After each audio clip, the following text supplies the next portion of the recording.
You know, this is why I love Boku no Hero Academia, because like things get brought up and then it always gets addressed, you know? Like, you know, in some series when they just bring something up and you're like, well, what happened between them two? What did they ever go to that place? Like stuff like that. And you just think it's lip service. But no, Horikoshi is faithful and he stays true to it. For example, this guy here in this chapter.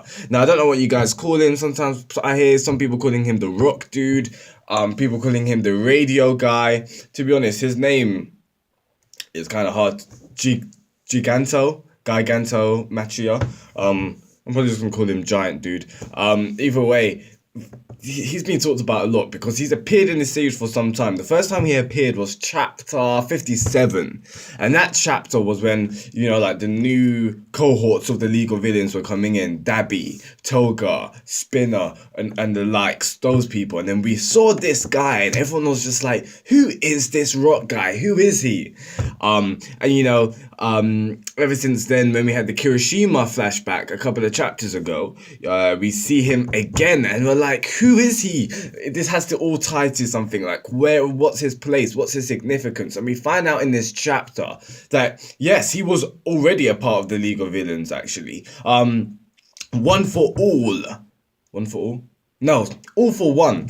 All for One was actually training him, was cultivating him in the background, and this is why I love All for One. This just got me so hyped because I'm gonna read the panel out here. It says, "Remember this: if by chance something were to happen to me in the near future, you'll be the only one left who can protect Tamura. If at that time you begin to feel uneasy, you can rely on him." And then I knew it was him. To be honest, I knew it was this guy ever since, you know, when Kurogiri was saying what Tomura Shigaraki was not the only one our master was cultivating. Now this gets me hyped because first of all, like, All for One's just a boss. You know it. Like, you know, he's just so awesome. For one night, because throughout the series we've seen that he is not only smart but he's cunning, and he always has plan B's, C's, D's, E's, F's, and G's. Like, we know that this guy is prepared. And it's just crazy to see that it all ties back together. Now, this is what I'm kind of excited for, because the whole reason that this rock guy is coming back into the story, not coming back into the story, the whole reason why this guy is coming into the forefront is because All for One told Kurogiri, if you feel uneasy, if you feel pressured, if you feel like something bad's gonna happen, you can rely on him. So he's basically backup. Now we know what's happening. This again is another thing which got brought up, and this was a whole Gran Torino, Sukusauchi, you know, them investigating Shigaraki, and Gran Torino was like to All Might, you can't get involved in this because you've got too much emotional attachment, stuff like that. This is what's been happening in the background, and this is what I love about it. You know what? I really love what Horikoshi does.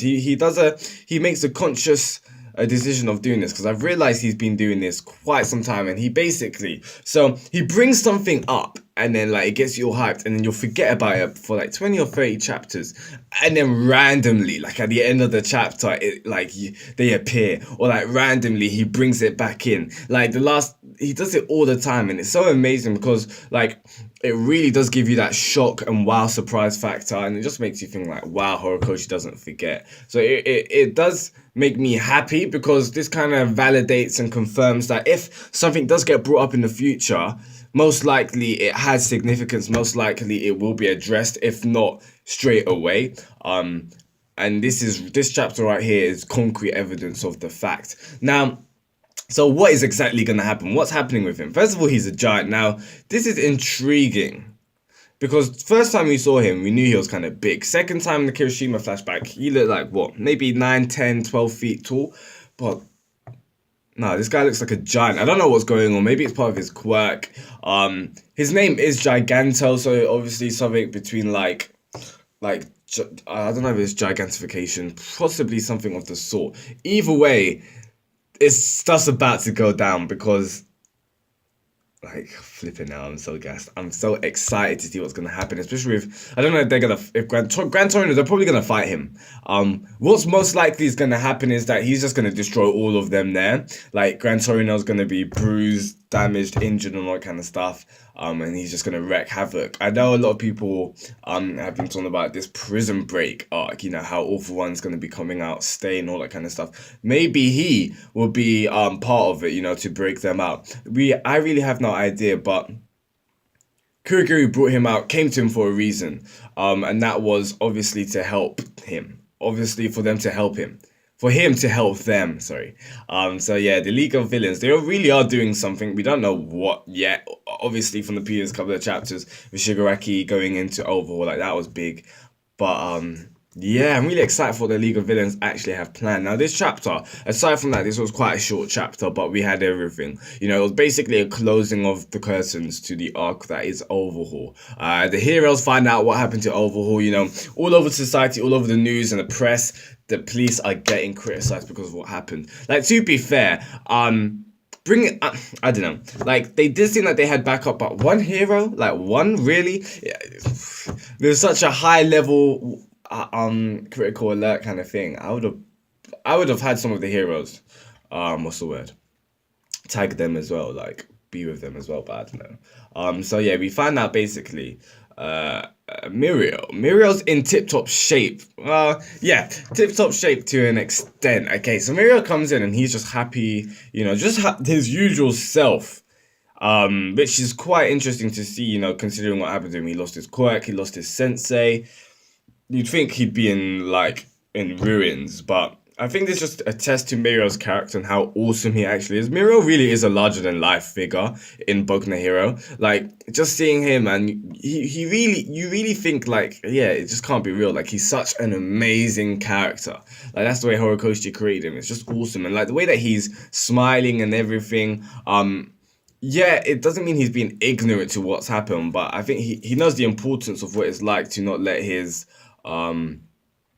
not let his whole demeanor be affected by what's happening. Is he putting on a strong face? I think he is, because we see in page 9, like, he stopped smiling and all that kind of stuff. So but I do truly feel like, yeah, he is willing it to himself to continue going, because that's what Sir Nightai would obviously want. Now, speaking of, there's a page where Muriel says, what was it? I'm living by Nightai's foresight or something like that. I can't remember what page it's on. But yeah, that's what basically Muriel says. Now, Joy Boy, if you don't know him, Joy Boy Theories, you know, he releases quite a lot of theories on Boku no Hero and like reviews and all that kind of stuff. He released a video the other day about saying how was Sir Nightai lying, in the sense of how in the previous chapter Sir Nightai looked into Muriel's future and said, you're going to be an outstanding hero. Now, he was going along the whole argument on how, why would Sir Nightai look into someone else's future when in from previous history, he's sworn himself not to ever since he saw All Mights. So, you know, stuff like that. And so there was a whole basis upon the fact that Sir Nightai looked into Muriel's future, and instead of Sir Nightai seeing Muriel get his quirk back and all that kind of stuff, he saw the absolute worst outcome. Like, he just saw Muriel basically not being a hero. Like, not getting his quirk back. And obviously, Sir Nightai kind of learning his lesson and saying, actually, let me not be pessimistic. Let me not be half glass empty kind of guy, because that's what caused my quirk to become like a self-fulfilling prophecy. Let me instead be optimistic. So people are saying, wow, like maybe Sir Nightai lying, maybe all of this stuff's not happening, and in fact Muriel's never going to get his quirk back. That is a factor. It is. Me, myself, I haven't really taken a stand on that yet. I truly do think Muriel's quirk's going to come back, but the whole bit about how it's going to happen, I'm not really sure. I know a lot of guys are saying how Eri can rewind or rewind. Now, in a sense, that doesn't really make sense, but if you think about it, it's kind of like an mathematically, like 2 negatives make a plus kind of thing. Maybe it's something like that, like a negative and a negative is a positive, like a double negative. Maybe it's something like that. If you rewind a rewind, that just counteracts and it just resets everything back to normal. Maybe something like that happens.